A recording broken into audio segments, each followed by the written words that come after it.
This conference will now be recorded. Good morning students. છેલ્લા કેટલાક લેક્ચર્સથી આપણે એડજેક્ટિવ્સ એટલે કે વિશેષણ વિશે ચર્ચા કરી રહ્યા છીએ અને આ મુદ્દા ઉપર આપણે વધુ ભાર આપી રહ્યા છીએ કેમ કે આ જે ટોપિક છે એ ઘણી બધી બાબતો સાથે સંકળાયેલો છે.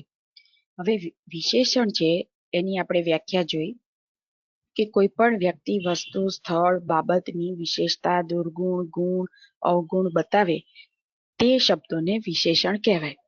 અને માટે વિશેષણ આપણે રોજબરોજની જિંદગીમાં વારંવાર ઉપયોગ કરતા હોઈએ છીએ અને માટે આપણે એ વિશેષણો વિશે વધુ માહિતી રાખવી બહુ જરૂરી છે. અને એક્ઝામિનેશન પોઈન્ટ ઓફ વ્યૂથી જોઈએ અથવા ભણવાના પોઈન્ટ ઓફ વ્યૂથી જોઈએ તો એડજેક્ટિવ્સ એ માત્ર વર્ણન કરતા કે સંખ્યા કે જથ્થો દર્શાવતા જ શબ્દો નથી, પરંતુ આગળ જતા તમારે જે ડિગ્રી ભણવાની છે એ ડિગ્રીમાં પણ એ એડજેક્ટિવ્સનો જ ઉપયોગ થાય છે અને માટે ત્યારે પણ આપણને એડજેક્ટિવ્સની જરૂર પડશે.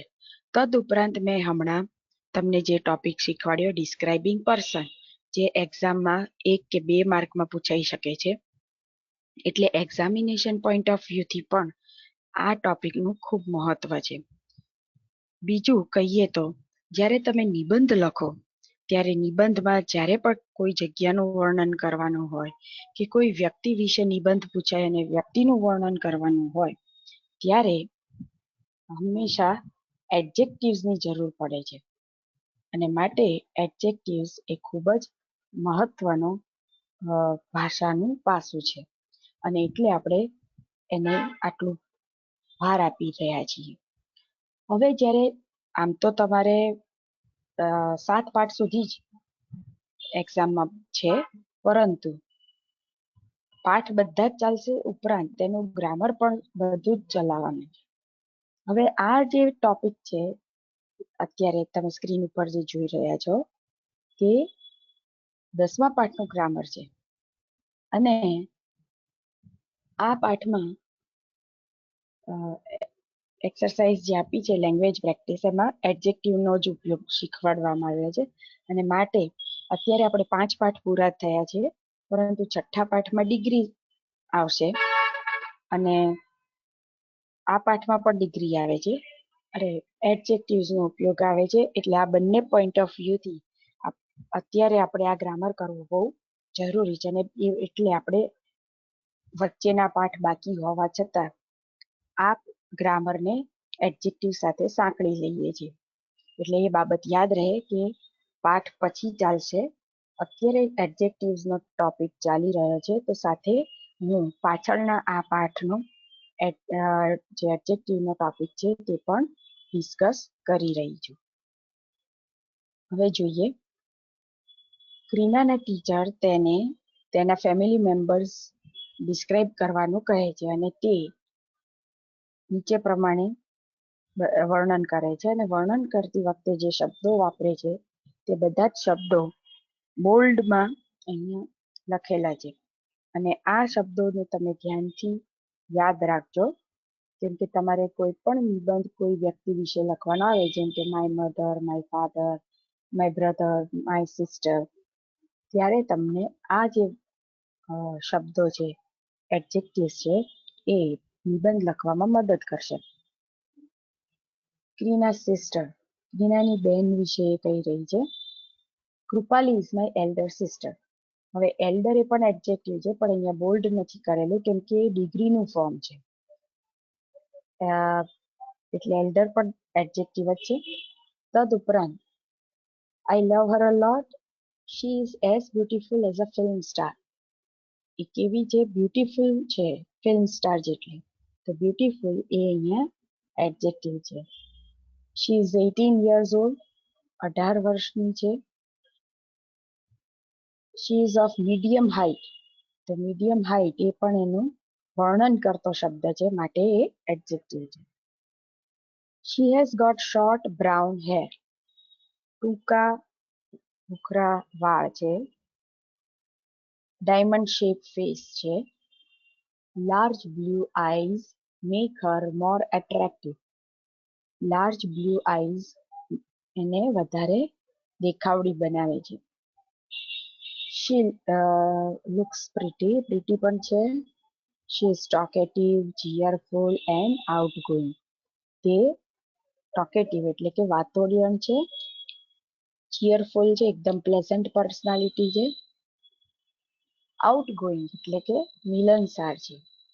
શી ઇઝ ફ્રેન્ડલી ટુ અને બધાની સાથે હળી મળીને રહે તેવી છે.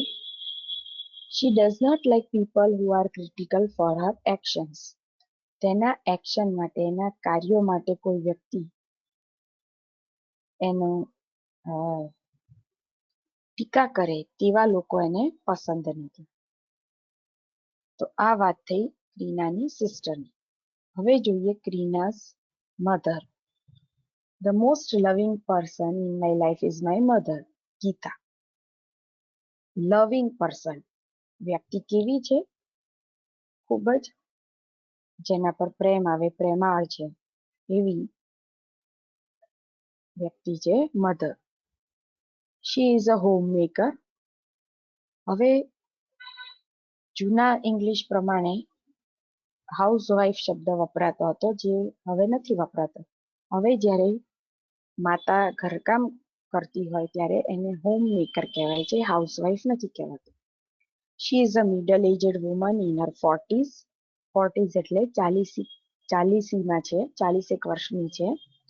એટલે તમને આના પરથી ખ્યાલ આવવો જોઈએ કે જે 40 વર્ષની આજુબાજુની વ્યક્તિ હોય, એટલે કે 45, 48, 42, એને મિડલ એજડ વ્યક્તિ કહેવાય.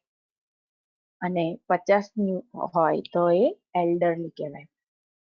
50 ઉપર હોય એને એલ્ડરલી કહેવાય, અને 70 ઉપર હોય એને એજેડ કહેવાય, ઓલ્ડ કહેવાય. Even at this age she looks beautiful. આ ઉંમરમાં તે બ્યુટીફુલ દેખાય છે. She is tall and thin. I like her thick, long, straight black hair. જો તમે એક સાથે સ્ટ્રિંગ ઓફ એડજેક્ટિવ્સ એટલે એક કરતા વધારે વિશેષણો પણ કોઈ એક બાબત માટે વાપરી શકો. જેમ કે અહીંયા વાળ માટે, વાળ એક જ વસ્તુ માટે 4 એડજેક્ટિવ્સ વાપર્યા છે, જેમ કે thick, long, straight, black. She is kind and easygoing. એ બહુ જ પ્રેમાળ અને મિલનસાર છે. She speaks politely. વિનમ્રતાથી બોલે છે, વાતો કરે છે. રિસ્પોન્સિબલ છે, ડિપેન્ડેબલ એટલે કે રિલાયેબલ છે, જેના પર ભરોસો કરી શકાય તેવી વ્યક્તિ છે. પેશન્ટ એટલે ધીરજ વાળી વ્યક્તિ છે. ત્યારબાદ ક્રીના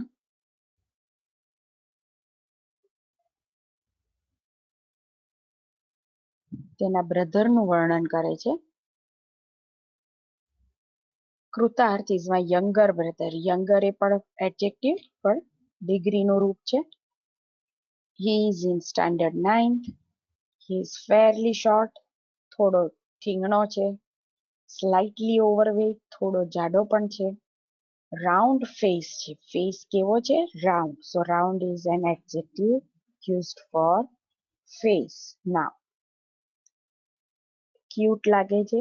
તો કેવો લાગે છે કૃતાર્થ? ક્યુટ લાગે છે. તો ક્યુટ એ કૃતાર્થનું એડજેક્ટિવ થયું. He had long hair, but nowadays he keeps crew cut style.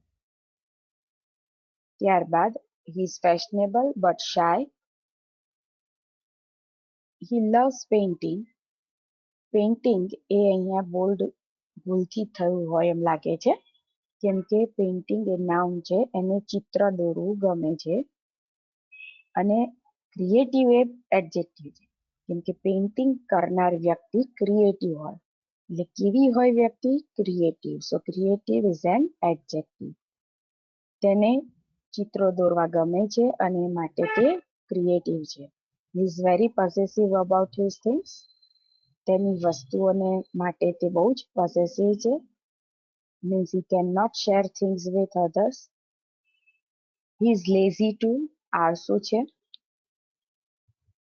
હવે આટલા પેરેગ્રાફ વાંચ્યા પછી તમને અહીંયા ટેબલ આપવામાં આવ્યું છે અને અહીંયા તમારે દરેક વ્યક્તિ માટે જે ફિઝિકલ ફીચર્સ એટલે કે એના દેખાવ માટે જે શબ્દો વપરાયા હોય તેને ડાબી બાજુએ અને જે એનામાં ગુણ હોય ક્વોલિટીઝ હોય એને જમણી બાજુએ લખવાની. ત્યારબાદ કેટલાક વર્ડ્સ અને એક્સપ્રેશન્સ એવા આપ્યા છે અહીંયા જેના આધારે તમે કોઈ પણ વ્યક્તિ માટે ખૂબ સરસ વર્ણનાત્મક નિબંધ લખી શકો. જેમ કે કોઈની એજ હોય તો એજ ડિસાઈડ કરો કે એની એજ કઈ છે. યંગ એજમાં આવે, મિડલ એજ, રેગ્યુલરલી, ઓલ્ડ, જે મેં આગળ સમજાવી દીધું તમને. Teenager means up to 18 years, adult means above 18 years, 18 વર્ષથી ઉપરનાને એડલ્ટ કહેવાય. ત્યારબાદ in his or her early, mid, late, 20s, 30s, જેમાં આગળ 40s આવ્યું. અર્લી એટલે શરૂઆતના, જેમ કે આપણે એમ કહીએ કે અર્લી 20s. અર્લી 20s એટલે શું ગણાય? તો 18 વર્ષ, 19 વર્ષ એ અર્લી 20s ગણાય. મિડ 20s મીન્સ 25 વગેરે વગેરે. લેટ 20s 28 વગેરે વગેરે. 30s એટલે 30 ની ઉપર જેટલા પણ યર્સ હોય. 40s એટલે 40 ની આસપાસ જેટલા પણ યર્સ હોય. હવે હાઈટની વાત કરીએ તો શોર્ટ મીન્સ ઠીંગણો, ફેરલી શોર્ટ એટલે ઘણો ખરો ઠીંગણો, medium, average height, pretty tall વગેરે વગેરે.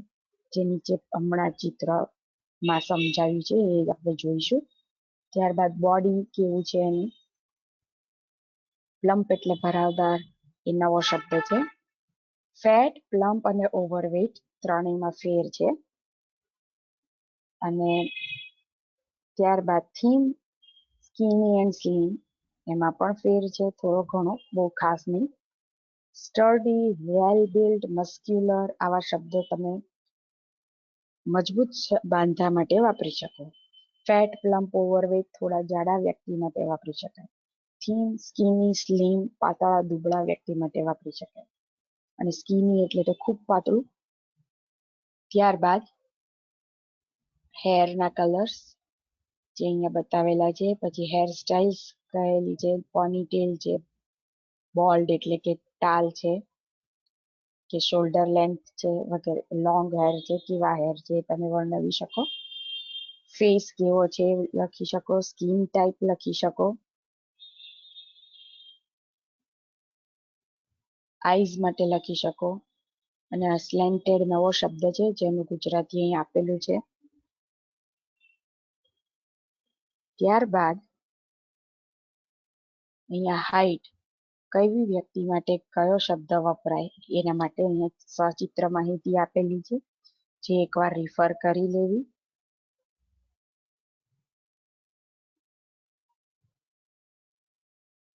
ત્યારબાદ વાળની લેન્થ માટે અને બોલ્ડ એટલે કે જેને સંપૂર્ણપણે વાળ ન હોય તેના માટેનો શબ્દ છે એ અહીંયા સમજાવ્યું છે, એ પણ તમારે રિફર કરી લેવા. ત્યારબાદ અહીંયા ટેબલ આપ્યું છે જેમાં તમારે એક તરફ તમારી જાતને ડિસ્ક્રાઇબ કરતા શબ્દો લખવાના છે, બીજી તરફ તમારા ફ્રેન્ડની ફિઝિકલ અપિયરન્સ માટે ના શબ્દો લખવાના છે. આ ટેબલ તમને આગળ જતા માય બેસ્ટ ફ્રેન્ડ વિશે લખવામાં મદદરૂપ થઈ શકે તેમ છે, માટે આ ટેબલમાં આવા શબ્દો લખવા.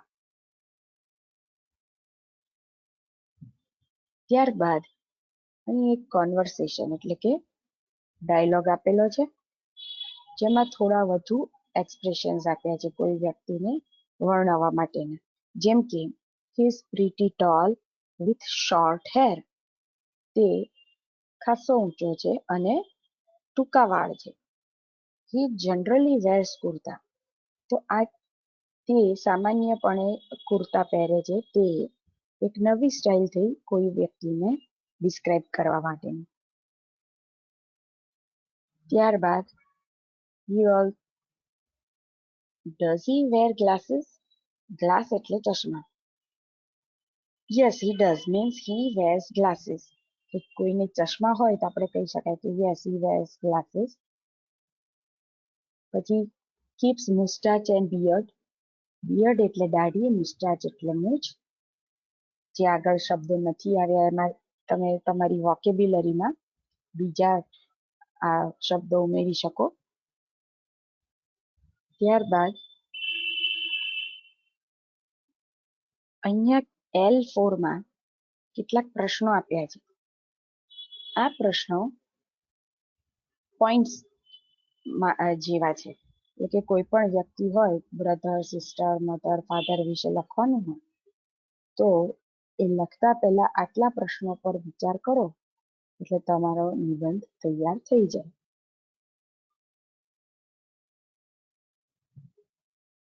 ત્યારબાદ અહીંયા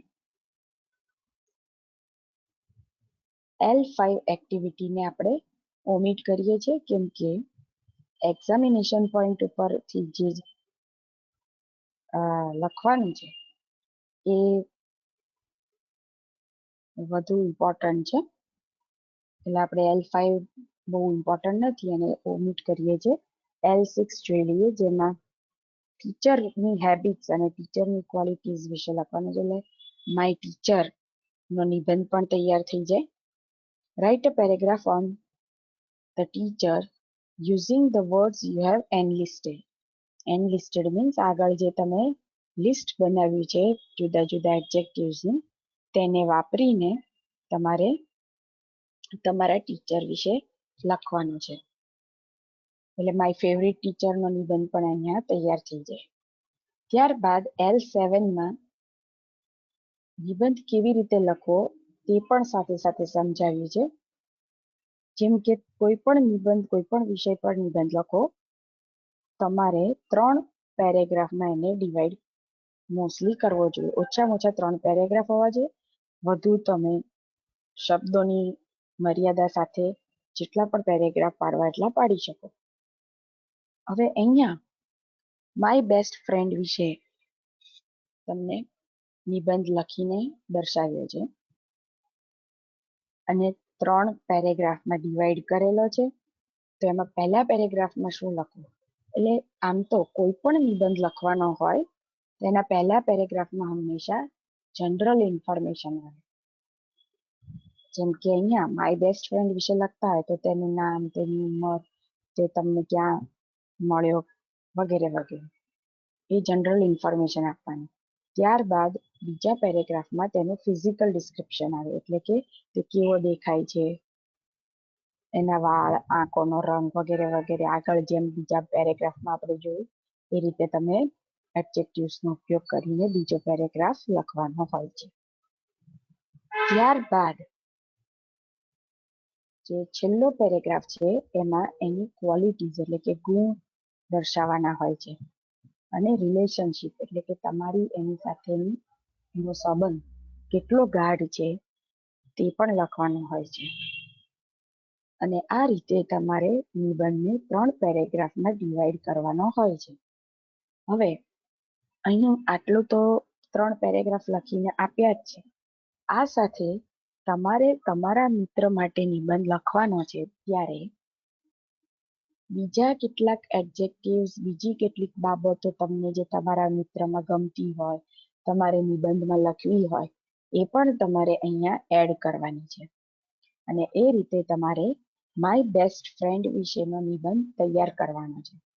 એટલે હોમવર્કમાં તમને 2 નિબંધ આપવામાં આવે છે. માય ફેવરિટ ટીચર અને માય બેસ્ટ ફ્રેન્ડ. આ 2 ઉપર તમારે નિબંધ લખવાના છે. તદ ઉપરાંત જે રીતે આગળ રીના મધર વિશે લખ્યું છે એમ તમે પણ માય મધર, માય ફાધર વિશે લખી શકો. એટલે એમાં ચોઈસ આપવામાં માંગુ છું હું કે તમે માય મધર વિશે લખો અથવા તો માય ફાધર વિશે લખો, કોઈ પણ એક વિશે લખો. તો ટોટલ 3 નિબંધ એક સરખા જેવા જ લખશો તો આપોઆપ તમને એડજેક્ટિવ્સ ક્યાં વપરાય, કેવી રીતે વપરાય, કયા કયા એડજેક્ટિવ્સ કોના માટે વપરાય એ પણ તમને ફાવી જશે. અને એટલે હવે તમારે ટોટલ 3 નિબંધ લખવાના હોમવર્કમાં રહે છે. My best friend, my favourite teacher, my mother or father. અને આ ત્રણેય નિબંધ તમારે ટેક્સ્ટ નોટબુકમાં લખવાના છે, કેમ કે આ ટેક્સ્ચ્યુઅલ એક્સરસાઇઝ છે. અને ગ્રામરમાં લખવાના નથી, કેમ કે ગ્રામર આપણે પીપીટી થી સમજાવી ચૂકેલા છીએ, એ જ લખવાનું હોય છે નોટબુકમાં. તો વિદ્યાર્થી મિત્રો, બરાબર સૂચના સાંભળી હશે અને એ સૂચનાનો યોગ્ય રીતે અમલ કરી અને તમારું હોમવર્ક પૂરું કરજો. અસ્તુ.